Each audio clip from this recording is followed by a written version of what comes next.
Ejensiin galmeessa taateewwan bu'uuraa fi odeeffannoo bulchiinsa magaalaa Finfinnee haala kenniinsa waraqaa eenyummeessaa ammayyeessuuf xiyyeeffannoon hojjechaa jiraachuu himeera.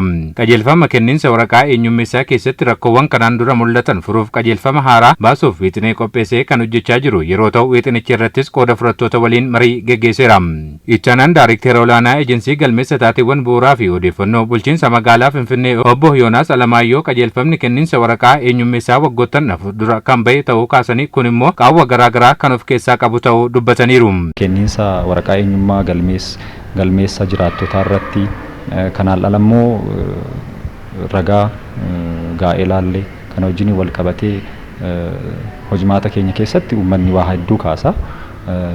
Waa hedduu kan kaasan keessaa tokkoffaa akkaataan nuti kontirool goonee hoggansatti kenninee waraqaan eenyummaa akkaataan itti kennamu qaawwa akka qabu hin kaasa.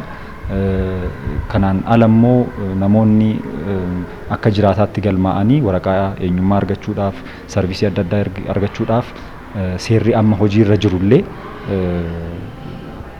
kan nama gargaaru miti kan jedhuun komii hin kaasu. Haalli kenniinsa waraqaa eenyummeessaa fi waraqaa ragaa dhalootaa kanaan dura ture malaammaltummaaf kan saaxilame ta'uu obbo Yoonaas kaasanii rakkoo kana furuufis kenniinsa waraqaa eenyummeessaa diijitaalaa babal'isuu fi humna namaa ga'umsuuf hojjetamaa jiraachuu dubbataniiru. Maata malaammaltummaa fi hattummaa wajjin wal qabatee haala amma jiruun furmaata hin argata jennee kan yaadnu teknooloojiidhaan. Kanaaf immoo teknooloojii hanga dandeenye ejensicha hidhachiisnee tajaajila kennuudhaaf yaalaa jirra.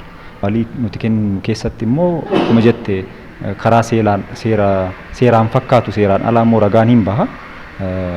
Kan hambisuudhaaf qajeelfamni kun akkumatti jiru ta'ee qajeelfamni addaa wixineensaa ammas qophaa'aa jira. Wixineen kun haala nuti itti kaardiif maanuwaalii keessaayyuu ragaalee fi ID ittiin hooggannu qobaatti baasuu qabna jennee isa qopheessaa jirra. Rakkoo kireessaa fi kireeffataa akkasumas kanneen manneen gandaa keessa jiraniifis furmaata kan qabu ta'uu dubbataniiru. Ejensiitti nuti wanti guddaan tokko xiyyeeffannoo barbaada jennee yaadne dhimma kireessaa fi kireeffataa jidduu jiru xiyyeeffannoo guddaa kennuu qabna jennee yaadne.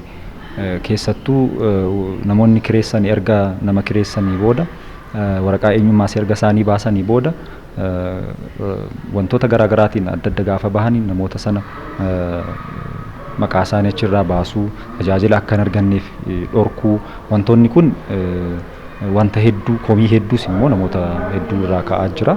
Sanallee wanta ittiin sarara irratti galchuu dandeenyu wixinee kana irratti galchineerra. Kanaan alammoo kireeffattoonni magaala kana keessatti jiraatan akkamittiin adda bahanii akka magaalaatti akka jiraataatti galmaa'anii tajaajila argachuu danda'u isa jedhus immoo karaa tokkoon sarara qabsiisuuf yaalleerra.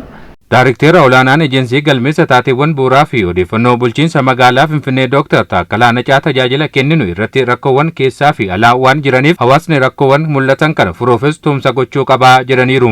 እኛ አገልግሎት ላይ በርካታ አንዳንድ ህገወጥ ድርጊቶች ይፈጸማሉ ከውስጥም ከውጭም።